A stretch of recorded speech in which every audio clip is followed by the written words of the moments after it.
Shri Ganapati Sharada Gurubhyo Namaha. Welcome to all to singing lyrics of Avadhuta Gita, chapter 4. नावाहनं नैव विसर्जनं वा पुष्पाणि पत्राणि कथं भवन्ति ध्यानानि मन्त्राणि कथं भवन्ति समासमं चैव शिवार्चनं च न केवलं बन्धविबन्धमुक्तो न केवलं शुद्धविशुद्धमुक्तः न केवलं योगवियोगमुक्तः स वै विमुक्तो गगनोपमोऽहम् संजायते सर्वमिदं हि तथ्यं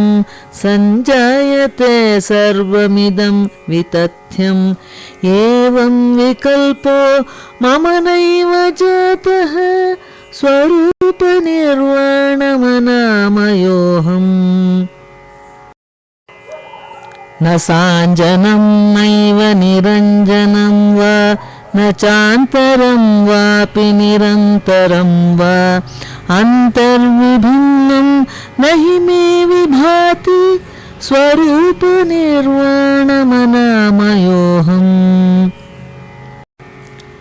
अबोधबोधो मम नैव जातो बोधस्वरूपं मम नैव जातं निर्बोधबोधं च कथं वदामि स्वरूपनिर्वाणमनामयोऽहम् न धर्मयुक्तो न च पापयुक्तो न बन्धयुक्तो न च मोक्षयुक्तः युक्तं त्वयुक्तं न च मे विभाति स्वरूपनिर्वाणमनामयोऽहम् परापरं वा न च मे कदाचित् मध्यस्थभावो हि न चारिमित्रं हिताहितं चापि कथं वदामि स्वरूपनिर्वाणमनामयोऽहम् नोपासको नैवमुपास्य रूपं न चोपदेशो न च मे क्रिया च संवित्स्वरूपं च कथं वदामि स्वरूपनिर्वाणमनामयोऽहम् नो व्यापकं व्याप्यमिहास्ति किञ्चित् न चालयं वापि निरालयं वा अशून्यशून्यं च कथं वदामि स्वरूपनिर्वाणमनामयोऽहम्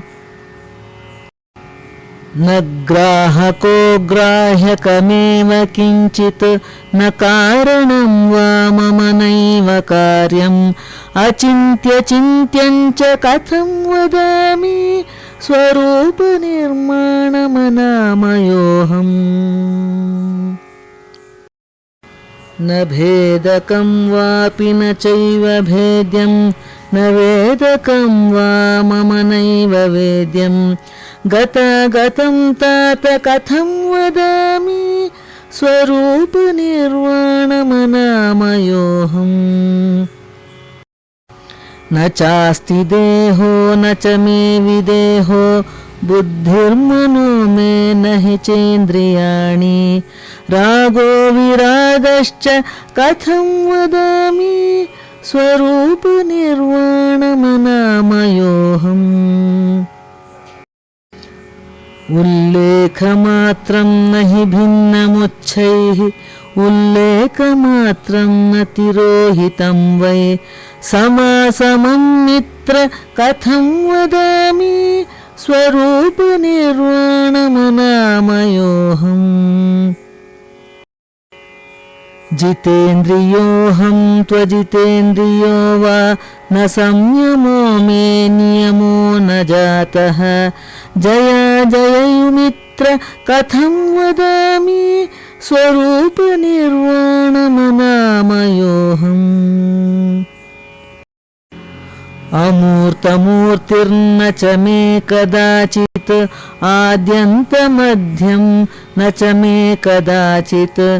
बलाबलं मित्र कथं वदामि स्वरूपनिर्वाणमनामयोऽहम् मृतामृतं वापि विषाविषं च सञ्जायते तात न मे कदाचित् अशुद्धं शुद्धं च कथं वदामि स्वरूपनिर्वाणमनामयोऽहम् स्वप्नप्रबोधो न च योगमुद्रा नक्तं दिवा वापि न मे कदाचित् अतुर्यतुर्यं च कथं वदामि स्वरूपनिर्वाणमनामयोऽहम् संविद्धि मां सर्वविसर्वमुक्तं मायाविमाया न च मे कदाचित् सन्ध्यादिकं कर्म कथं वदामि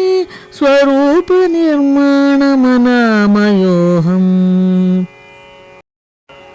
संविद्धि मां सर्वसमाधियुक्तं संविद्धि मां लक्ष्यविलक्ष्यमुक्तं योगं वियोगं च कथं वदामि स्वरूपनिर्वाणमनामयोऽहम् मूर्खोऽपि नाहं न च पण्डितोऽहं मौनं विमौनं न च मे कदाचित् तर्कं वितर्कं च कथं वदामि स्वरूपनिर्वाणमनामयोऽहम् पिता च माता च कुलं न जातिः जन्मादिमृत्युर्न च मे कदाचित् स्नेहं विमोहं च कथं वदामि स्वरूपनिर्वाणमनामयोऽहम् अस्तं गतो नैव सदोदितोऽहं तेजो वितेजो न च मे कदाचित् सन्ध्यादिकं कर्म कथं वदामि स्वरूपनिर्वाणमनामयोऽहम् असंशयं विद्धि निराकुलं माम् असंशयं विद्धि निरन्तरं माम् असंशयं विद्धि निरञ्जनं मां स्वरूपनिर्वाणमनामयोऽहम् ध्यानानि सर्वाणि परित्यजन्ति शुभाशुभं कर्म परित्यजन्ति त्यागामृतं तात पिबन्ति धीराः स्वरूपनिर्वाणमनामयोऽहम् विन्दति विन्दति नहि नहि यत्र छन्दो लक्षणं नहि नहि तत्र समरसमग्नो भावितपूतः प्रलपति तत्त्वं परमवधूतः।